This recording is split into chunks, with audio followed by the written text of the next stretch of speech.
Hello students, my name is Dr. Tahir Nizami and today I am going to explain you a very important reaction in organic chemistry that is aldol condensation. आइए आज हम aldol condensation के बारे में पढ़ते हैं। aldol condensation reaction aldehydes and ketones जैसे carbonyl compound की बहुत एक इम्पॉर्टेंट और यूनिक केमिकल रिएक्शन है जो आपके जेई और नीट एग्जाम के लिए बहुत इम्पॉर्टेंट है। आइए हम देखते हैं इस रिएक्शन में एक्चुअली होता क्या है aldol condensation।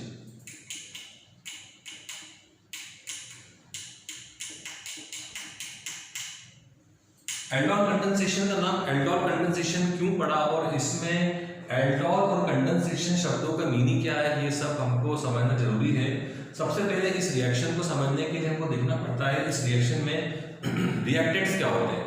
इस रिएक्शन के अंदर जो रिएक्टेंट्स होते हैं वो एक ऐसे एल्डिहाइड्स या कीटोन्स होते हैं जिनमें अल्फा हाइड्रोजन होता है। फॉर एग्जाम्पल अपन अगर एसिटाल्डिहाइड का एग्जाम्पल देते हैं, ये एसिटाल्डिहाइड का मॉलिक्यूल है जिसकी जो फार्मूला CH3CHO होता है। हम जानते हैं एसिटाल्डिहाइड के अंदर इस कार्बन से जुड़ा हुआ ये जो कार्बन है ये अल्फा कार्बन है और इससे जुड़े हुए तीनों हाइड्रोजन अल्फा हाइड्रोजन है। तो अल्फा हाइड्रोजन वाले कंपाउंड्स को भी ऐसा एल्डोल कंडेंसेशन लिया जाता है। अगर मैं ऐसे दो एसिटाल्डिहाइड के मॉलिक्यूल्स लूं तो हम समझ सकते हैं कि एल्डोल कंडेंसेशन का प्रोडक्ट क्या होगा। ये एक एसिटाल्डिहाइड का मॉलिक्यूल जिसमें एक अल्फा हाइड्रोजन है, ये दूसरा एसिटाल्डिहाइड का मॉलिक्यूल जिसमें अल्फा हाइड्रोजन है। In presence of dilute, note करिएगा डाइल्यूट बेस। यहाँ पर डाइल्यूट बेस का बहुत इंपॉर्टेंस है क्योंकि डाइल्यूट बेस से हमको हाइड्रोक्सिल आयन जनरेट होते हैं और डाइल्यूट वर्ड इसलिए यूज कर रहे हैं बिकॉज इसके अंदर वाटर कंसंट्रेशन होता है और हमको वाटर की आवश्यकता आगे पड़ेगी जिसे हम पढ़ेंगे। तो दो एसिटाल्डिहाइड के मॉलिक्यूल, दो ऐसे एल्डिहाइड जिनमें अल्फा हाइड्रोजन है, वो डाइल्यूट NaOH या डाइल्यूट बेस के प्रेजेंस में हमारा एक प्रोडक्ट बनाते हैं जिसको एल्डोल कहा जाता है। इस केस के अंदर जो प्रोडक्ट बनेगा वो बनेगा CH3। आप ध्यान रखिएगा इसमें प्रोडक्ट बनेगा CH3 CHOH CH2 C double bond OH। ये हमारा जो प्रोडक्ट बना इस प्रोडक्ट को हम एल्डोल कहते हैं। और इस प्रोडक्ट को एल्डोल क्यों कहते हैं? क्योंकि इसमें carbonyl group that is aldehyde group है जिसका कि हम अल यूज करते हैं, एल्ड यूज करते हैं और इसमें अल्कोहलिक ग्रुप भी है जिसमें हम ऑल यूज करते हैं। तो यह बहुत इंपॉर्टेंट ऑर्गेनिक कंपाउंड बना जिसको कि एल्डोल कहा जाता है जिसमें एल्डिहाइड और अल्कोहल दोनों ग्रुप मौजूद हैं।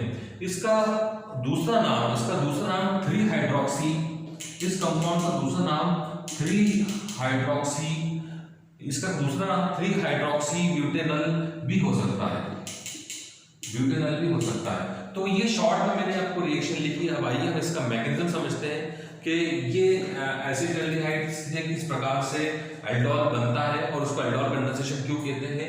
एल्डोल कंडेंसेशन में हम ऐसे एल्डिहाइड का इस्तेमाल करते हैं जिनमें अल्फा हाइड्रोजन होता है और एक डाइल्यूट बेस के प्रेजेंस में, डाइल्यूट वर्ड का इस्तेमाल इसलिए कर रहे हैं क्योंकि वाटर कंटेनिंग होता है, बेस इसलिए यूज कर रहे हैं क्योंकि हाइड्रोक्सिल आयन देता है। डाइल्यूट बेस के प्रेजेंस में हमारा जो प्रोडक्ट बनता है जिसमें एक एल्डिहाइड ग्रुप और एक अल्कोहलिक ग्रुप दोनों मौजूद होता है और ऐसे कंपाउंड को एल्डोल कहा जाता है। या इस केस के अंदर 2 मॉलिक्यूल्स ऑफ एसिटाल्डिहाइड जो उससे एल्डोल बना, इस केस के अंदर जो हमारा प्रोडक्ट बना है वो 3 हाइड्रोक्सी ब्यूटेनल है। आइए इसकी मैकेनिज्म पे समझते हैं कि ये किस तरह से ये प्रोडक्ट बनता है। हम स्टेप 1 में देखते हैं कि स्टेप 1 में क्या होता है। स्टेप 1 में क्या होता है सबसे पहले समझना पड़ेगा कि स्टेप 1 के अंदर होता है। Step 1 is formation of enolate ion, formation of enolate ion.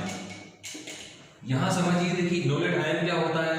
Enolate ion बनाने के लिए हमको इस एसिटाल्डिहाइड को ऐसा लिखना पड़ेगा। ये वही एसिटाल्डिहाइड है CH3CHO जिसका कि मैंने एक अल्फा हाइड्रोजन थोड़ा सा साइड में करा ताकि हमको समझने का आसान हो। अब यहाँ पे हमारा जो बेस होता है जिससे मैंने आपको कहा था कि ये बेस जो होता है ये बेस इस पर अटैक करेगा और ये हाइड्रोजन को लेके रिमूव करेगा। जब ये बेस इस हाइड्रोजन रिमूव करेगा तो हमारा जो प्रोडक्ट है वो इनोलेट आयन बन जाएगा। ये बॉन्ड जो होता है ये कार्बन पे शिफ्ट हो जाएगा और कार्बन पे आ जाएगा माइनस चार्ज और ये प्रोडक्ट कुछ इस प्रकार का बन जाएगा। इसको इनोलेट आयन बोलते हैं। ये इनोलेट आयन एक न्यूक्लियोफाइल की तरह काम करेगा। यह एक न्यूक्लियोफाइल का काम करेगा या ये एक कार्ब एनायन है। तो पहला स्टेप है इनोलेट आयन बना, that is formation of an nucleophile जो कि एक पॉजिटिव मायोनिक पे अटैक करेगा। यह इनोलेट आयन एक कार्ब एनायन है जो कि एक बेस के अटैक से अल्फा हाइड्रोजन पे और वाटर का मॉलिक्यूल निकलने के कारण बना। आइए दोस्तों हम इसको स्टेप नंबर 2 पढ़ते हैं। स्टेप नंबर 2 जो होता है वो attack of this enolate ion to acetaldehyde. तो हम इस स्टेप को पढ़ेंगे, attack of enolate ion to acetaldehyde. तो हम हमारा दूसरा एसिटाल्डिहाइड मॉलिक्यूल लेते हैं, ये हमारा एसिटाल्डिहाइड मॉलिक्यूल है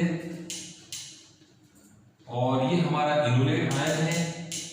इनोलेट आयन को न्यूक्लियोफाइल इसलिए कहते हैं क्योंकि ये इलेक्ट्रॉन रिच मायोटी है और अब ये इलेक्ट्रॉन रिच मायोटी को एक पॉजिटिव मायोटी की जरूरत है। अब पॉजिटिव मायोटी कहाँ मिलेगी, देखिए अब इसको समझते हैं दोस्तों।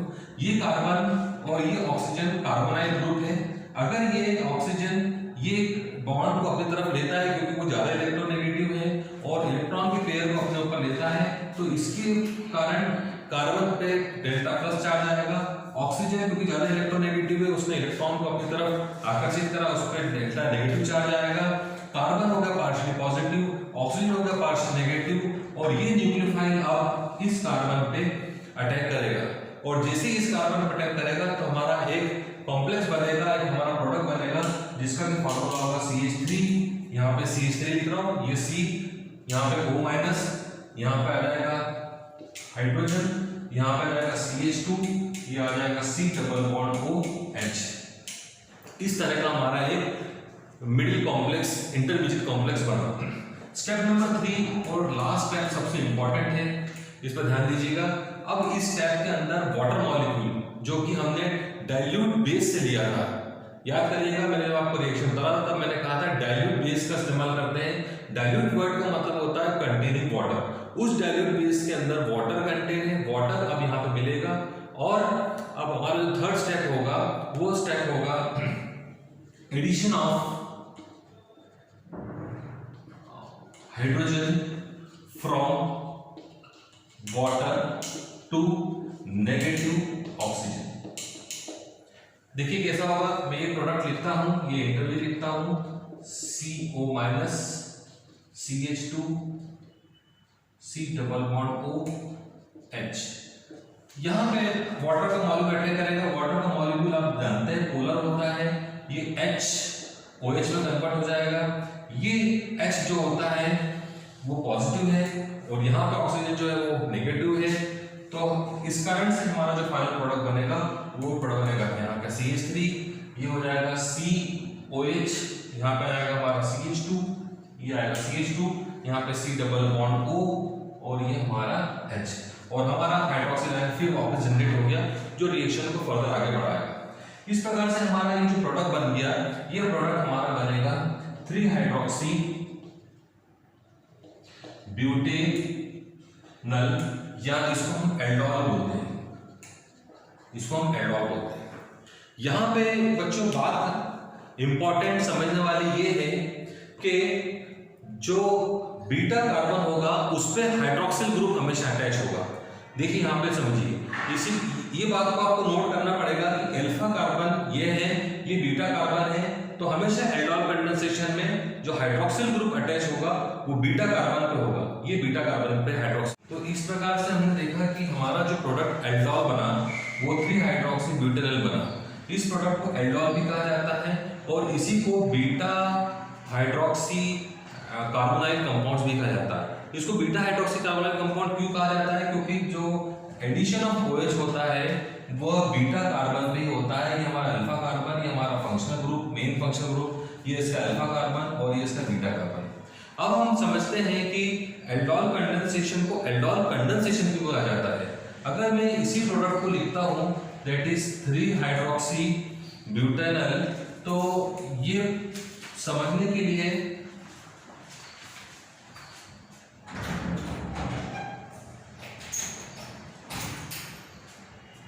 CH2 को ऐसा लिखता हूं मैं,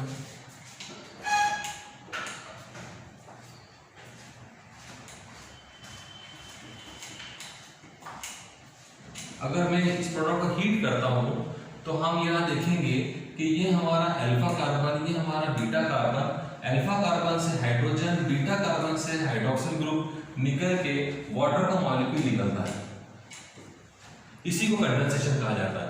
और हमारा अल्कीन बनता है, ये हमारा अल्कीन बनता है जिसका बोलेंगे हम 2-ब्यूटेनॉल, ये डबल बॉन्ड CH2, इसको हम 2-ब्यूटेनॉल भी कहते हैं, या इसको हम प्रोटोनल्डिहाइड भी कहते हैं।